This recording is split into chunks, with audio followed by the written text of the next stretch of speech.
To me, John Krasinski will never be Jim from The Office. As far as I'm concerned, he is the actor-director of A Quiet Place, an exceptionally solid debut for an actor turned director. Oh, wait, he directed 2 movies before A Quiet Place? You would never know because they might as well not exist. Krasinski might just be the most paradoxical director in existence. Because he's selfless enough to kill his own character off in the first Quiet Place because it's right for the story, but he's also egocentric enough to fire the writers of the first Quiet Place so that he can write the second movie on his own, despite the fact it resulted in a sequel that is far inferior to the original. If the latest film from John Krasinski is similarly written by Krasinski, but that's one of the few similarities it shares with A Quiet Place Part 2. While A Quiet Place utilizes the horror genre to tell a story about family, If is a movie about family told through the lens of the family film genre, following a young girl who is able to communicate with abandoned imaginary friends of little kids and help them reconnect with their kids. Despite the film incorporating elements of animation, If is primarily live action, so when the trailer dropped, I saw a lot of people describe the film as being akin to a live action Pixar film, which struck me as the type of thing you would say if your only exposure to Pixar was having Inside Out on in the background while barely even paying attention, because this movie looked absolutely terrible. And the best thing I can say about it, now having seen it, is it's at least not terrible. In fact, it's impossible for this movie to be terrible when it is one of the most mediocre movies ever to exist. A movie so devoid of any risk as to not offend a single person in the audience. There are family films and then there are kids films. The Incredibles to me is a family film. Although that is a film that is incredibly accessible to kids, there was a point in my childhood where I would literally watch that movie every week. It works almost just as well for adults, exploring themes that children wouldn't even be able to relate to, whether it's marital problems and what it feels like to have a midlife crisis. While I sat in the theater for If, I couldn't help but think that this movie was not in any way intended for me.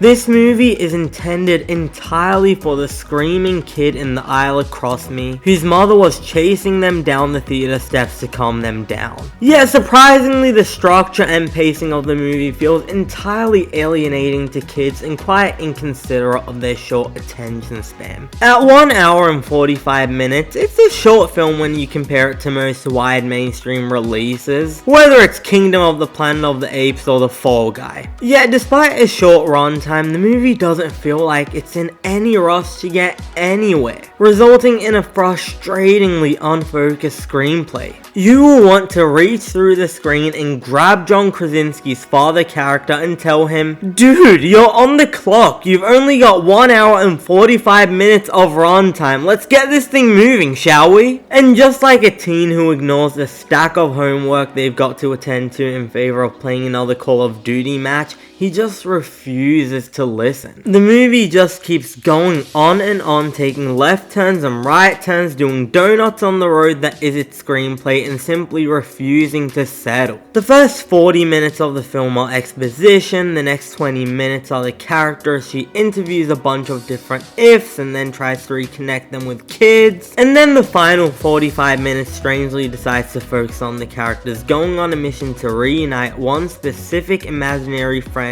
with their particular kid. And the credits roll at some point during this runtime. Within this 1 hour and 45 minute runtime, you get exactly the movie you would have expected in the most predictable, procedural way possible. Krasinski isn't showing you how to tell a story, he's showing you how to tick boxes. Check, and check, check, check. There's a twist I saw coming a mile away, to the point where I whispered it to my brother halfway during the film, but to be fair, I don't think I deserve too many props for that. Because on top of the twist being an inherently predictable M. Night Shyamalan type twist, the movie telegraphs it a little too much. Let's talk about the cast, shall we? In terms of live action performances, Ryan Reynolds and John Krasinski bring the goods as always, especially Reynolds. Kovacic predictable all you want, his sarcastic wit continues to work for me, and he makes the most out of a script that doesn't feel like it was written by Krasinski. But instead, his kids manage to sneak into his room, steal his typewriter, and write jokes that are essentially what a school kid would find funny. Speaking of school kids, the girl who plays the lead, Kaylee Fleming, does a good job.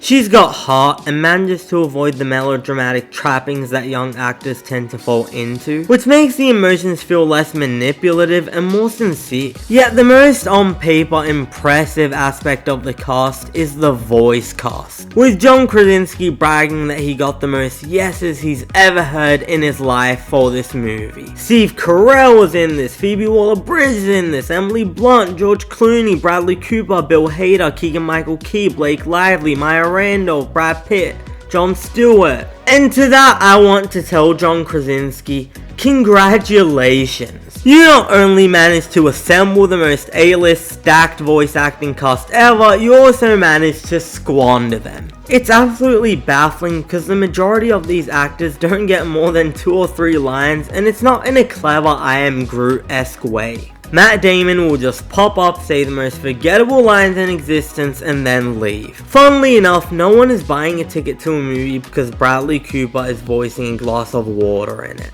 And no, that's not a joke, he literally plays a glass of water, so what's the point? You probably won't even know that Brad Pitt is in this movie unless you sit through the credits, or like me, you check the Wikipedia page afterwards. For the most part, the movie is visually bland and uninventive, but there are a few moments of visual brilliance, most of which arise from a sequence involving Ryan Reynolds, which is essentially an 8-minute visual showcase. I'm both thankful and frustrated by this, as it suggests glimmers of a far better film buried deep within the frame of a boring one. I mentioned earlier that anyone calling this a live-action Pixar film likely doesn't know a lot about Pixar films, which always made me feel a sense of wonder, adventure, and discovery. On the other hand, John Krasinski has made a movie called If, a title which invokes imagination and wonder, and has crafted a film primarily set in rooms where people stand and talk, spouting dialogue that isn't particularly good. If you're not gonna make a family movie that appeals to adults in a direct sense, the second most logical thing to do is create a movie that makes me feel like a kid again. That evokes a sense of discovery you and I felt as kids watching Woody venture out of Andy's room for the first time in Toy Story. Here, Krasinski has done the exact opposite, crafting a film that you'll find yourself turning your nose up at, yelling to get the hell off your lawn.